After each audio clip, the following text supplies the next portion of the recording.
Good morning friends. आज आपको smile project का पेपर फोर्थ के कुछ क्वेश्चनों का सॉल्यूशन प्रोवाइड करवाने जा रहा हूं, अतः आप सभी इस वीडियो को अंत तक देखें और सीखने का प्रयास करें। पहला प्रश्न है, ध्वजांक विधि से 4532 को 112 से भाग दीजिए।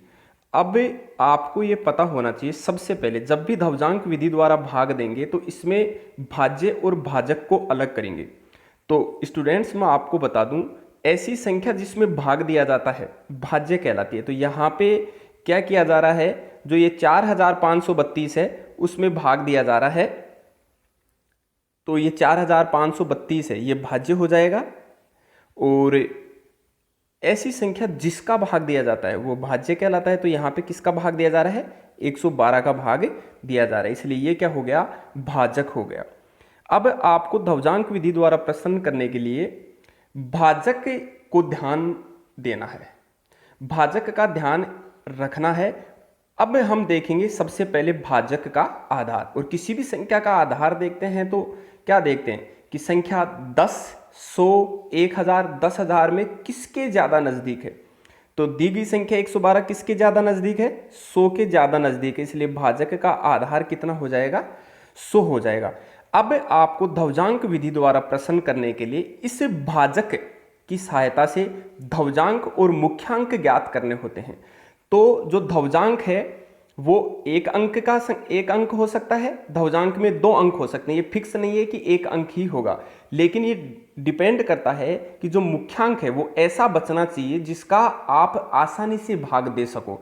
तो यहाँ पर यदि इकाई के अंक को अपन ध्वजांक लेते हैं तो मुख्यांक बचता है 11, मुख्यांक 11 का भाग आसानी से दिया जा सकता है, इसलिए यहाँ पे ध्वजांक बन जाएगा 2 जो इकाई का अंक है, और मुख्यांक बन जाएगा 11।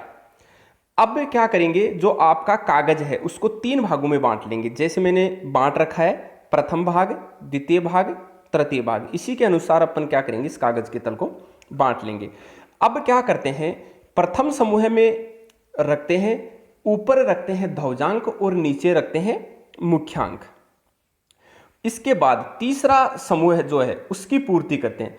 तीसरे समूह में ये देखते हैं कि जो ध्वजांक है उसमें कितने अंक हैं, 1 अंक है, इसलिए जो भाज्य है उसका इकाई अंक तीसरे समूह में रखा जाएगा। इकाई अंक 2 है तो इसको रख दिए यहाँ पे तीसरे समूह में। शेष बचे हुए अंक 4, 5 और 3 को दूसरे समूह में रख देंगे। अब क्या करेंगे, भाग देंगे। सबसे पहले भाग दिया जाता है मुख्यांक का, मुख्यांक का भाग देंगे 4 में, 4 में भाग नहीं जाता इसलिए 45 में भाग देंगे, 45 में भाग देंगे, 11 चौके 44, 4 बार गया तो 4 यहाँ पे भागफल के स्थान पर उतार लेंगे, और जो 44 गया 4 बार भाग देंगे तो कितना आया, 44 आया। तो 45 में से 44 घटाएंगे तो शेषफल कितना आया, 1 आया, उसको यहाँ पर लिख देंगे। मतलब जिस संख्या में भाग दे रहे हैं, 45 में भाग दिया तो 45 के आगे और 3 से पहले जो बीच में स्पेस बचा हुआ है उसमें रखेंगे 1 को। इसके बाद आपका जो नया भाज्य है वो बन गया 13, इन दोनों संख्याओं को मिला देंगे।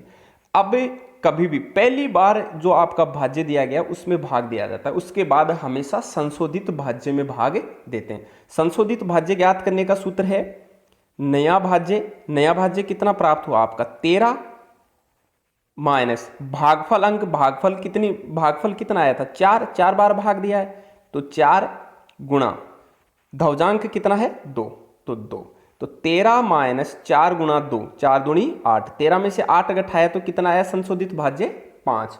अब क्या करेंगे, जो 11 है मुख्यांक उसका भाग देंगे 5 में, 11 का भाग 5 में नहीं जाता है, कितनी बार जा रहा है, नहीं जाता, इसका मतलब 0 बार जाता है, तो 0 उतार लेंगे यहाँ पे भाजक के भागफल के स्थान पर।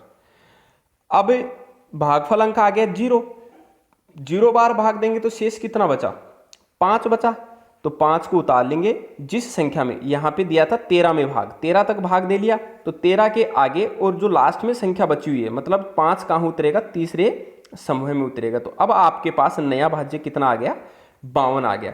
फिर संशोधित भाज्य ज्ञात करेंगे, संशोधित भाज्य उसी की सहायता से ज्ञात करेंगे, नया भाज्य माइनस भागफल अंक इंटू ध्वजांक। अब 52 माइनस भागफल अंक 0 है तो 0 को 2 से गुणा करेंगे कितना आ जाएगा, जीरो आ जाएगा। तो 52 में से जीरो घटाएंगे तो 52।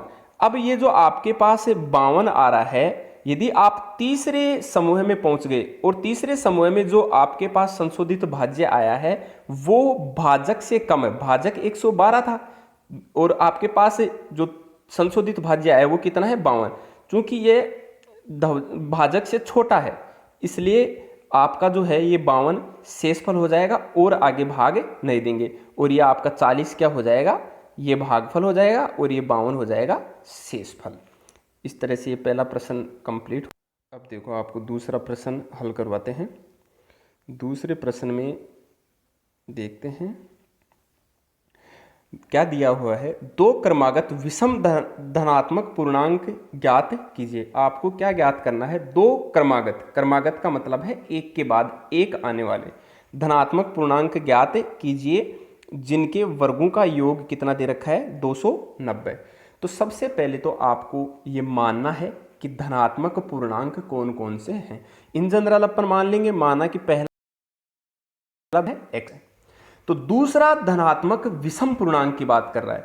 जब पहला धनात्मक विषम पूर्णांक अपन ने x माना है तो x के अंदर एक जोड़ते ही क्या आएगा, जस्ट अगला विषम संख्या के बाद में एक जोड़ते ही क्या आता है, सम संख्या आती है। इसलिए कितना जोड़ना पड़ेगा, इसमें दो जोड़ना पड़ेगा। तो अगला जो विषम धनात्मक पूर्णांक वो कितना हो जाएगा, x प्लस 2 हो जाएगा।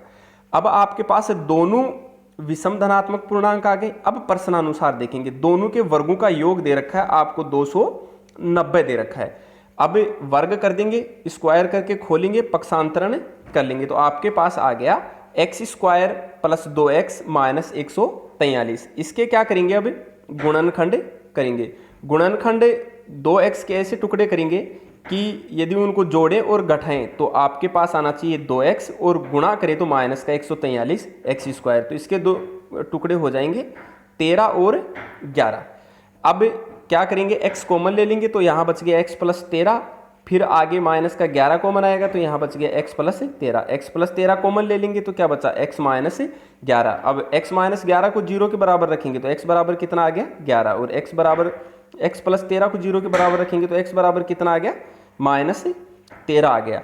चूंकि दिया हुआ है क्वेश्चन में धनात्मक विषम पूर्णांक ज्ञात करना है इसलिए x का मान 13 तो हो नहीं सकता क्योंकि ये ऋणात्मक है। अतः जो x का मान आया है वो कितना आया, आपका 11 आया। 11 का जस्ट अगला विषम धनात्मक पूर्णांक कौन सा होगा, 13, क्योंकि 11 के एक जोड़ते ही तो कितना आएगा 12 जो कि सम होगा। इसलिए अगला जो धनात्मक विषम पूर्णांक है वो कितना होगा, 13 होगा। इस तरह से